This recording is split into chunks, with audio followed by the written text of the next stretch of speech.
March 23rd, Daily Devotional, Lift 'em Up by Ellen G. White. Reaching Forward to Perfection. Be ye therefore perfect, even as your Father which is in heaven is perfect. Matthew chapter 5, verse 48. God intends that improvement shall be the life work of all his followers, and that it shall be guided and controlled by correct experience. The true man is one who is willing to sacrifice his own interest for the good of others, and who exercises himself in binding up the broken-hearted. The true object of life has scarcely begun to be understood by many. Intellect alone does not make the man according to the divine standard. There is a power in intellect if sanctified and controlled by the Spirit of God.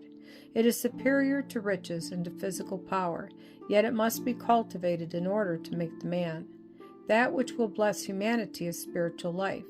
If the man is in harmony with God, he will depend continually upon him for strength. Be ye therefore perfect, even as your Father which is in heaven is perfect. Matthew chapter 5, verse 48. It is our life work to be reaching forward to the perfection of Christian character, striving continually for conformity to the will of God. The efforts begun upon earth will continue through eternity. God's standard of man is elevated to the highest meaning of the term, and if he acts up to his God-given manhood, he will promote happiness in this life, which will lead to glory and eternal reward in the life to come.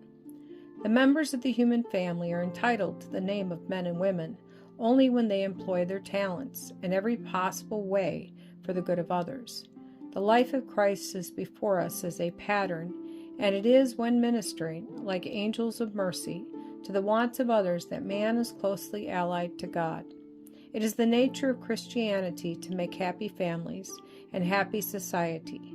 Discord, selfishness, and strife will be put away from every man and woman who possesses the true spirit of Christ. Those who are partakers of Christ's love have no right to think that there is a limit to their influence and work in trying to benefit humanity. Did Christ become weary in his efforts to save fallen man? Our work is to be continuous and persevering.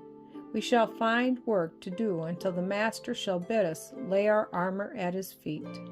God is a moral governor, and we must wait, submissive to his will, ready and willing to spring to our duty whenever work needs to be done. Our Savior took up the true relationship of a human being as the Son of God. We are sons and daughters of God. We must follow where Christ leads the way.